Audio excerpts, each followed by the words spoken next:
Yate shike dosha dene Susan Hudson nesle kiani nesle destini bashashin tabaha deshate nakai den shinali. I'm from Tohotsoi, Sheet Springs, New Mexico. I'm a member of the Great Navajo Nation.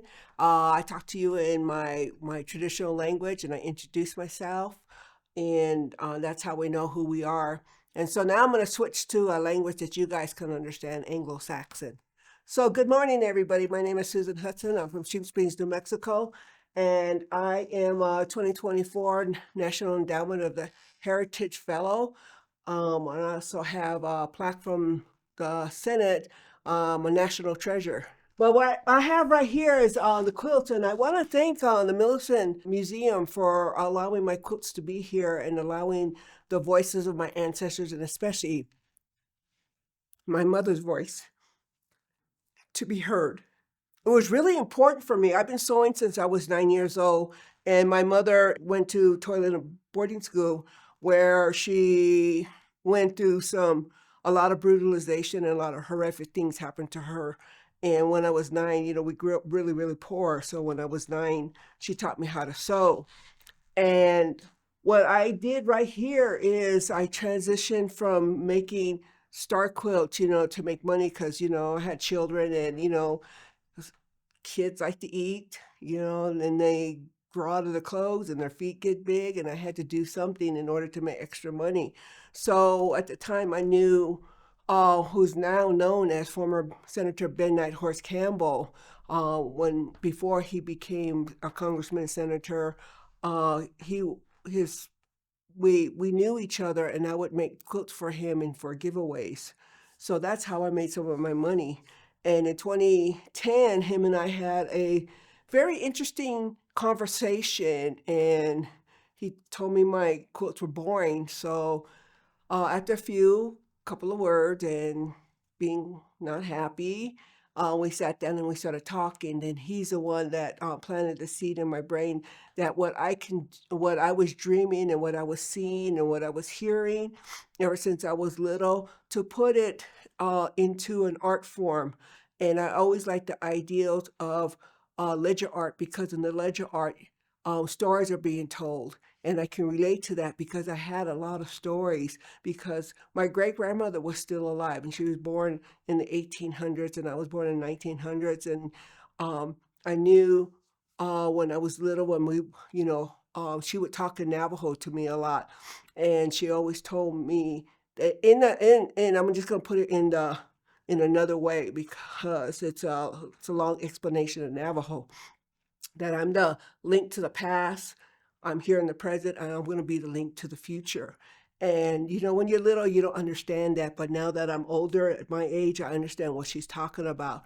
And a lot of times when I was little, they would talk about stories, but they would whisper it because they believed if they said it out loud, a lot of danger and badness would come back to the people, because you're talking about my aunts and my four times, three time great grandmothers survived the long walk of the Navajos, and my great grandmother, still remembers the stories. So what I can weave, I'm Navajo. I can't weave. I can't do jewelry, and I can't make pottery.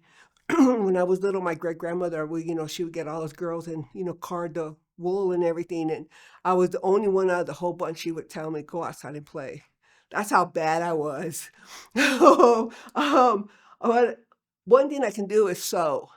And so what I decided to do with this are my quilts take about 18 months to make because of the dream start, and then the choosing of the fabric, and then the process of going on. What I would see sometimes isn't how it's finally going to come out.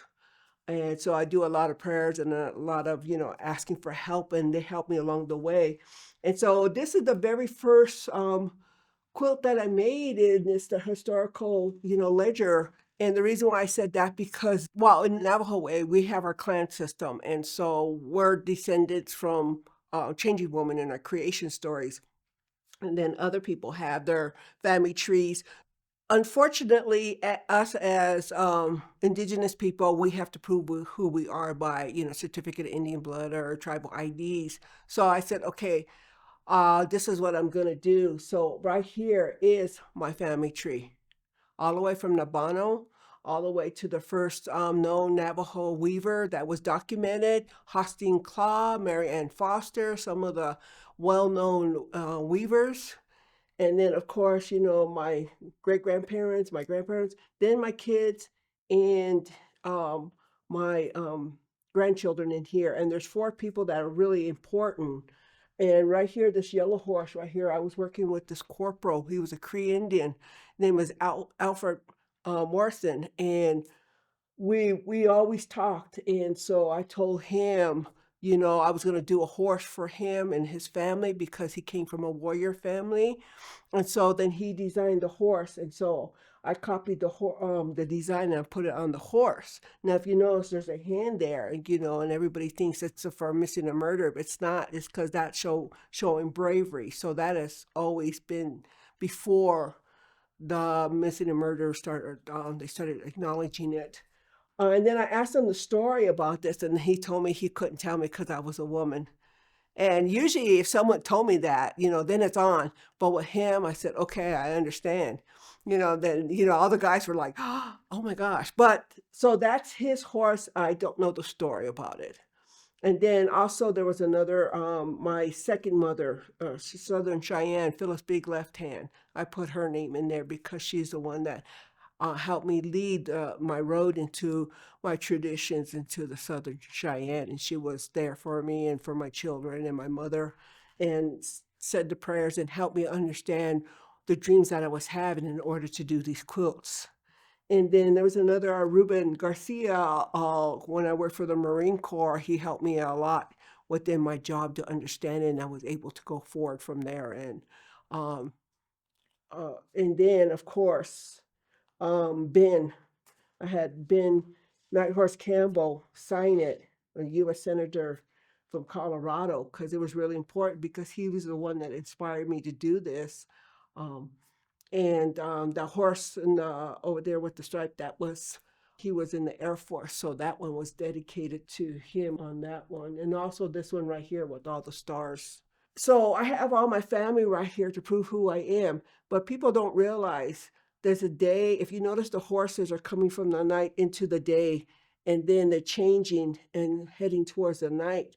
But we don't, I don't look at sometimes a lot of stuff like in a circle. I looked at this one like a spiral, but the spiral was for the power of the women, because there's women on the other side of the world that it's nighttime, but they're facing the same things that we're facing in life, whether it's the discrimination, human trafficking, incest, rape, domestic violence, having children and, them raising them by themselves. And I wanted to acknowledge those strong women on the other side of the world, because it doesn't matter what color, race, gender we are as one. We are five-finger creatures or human beings.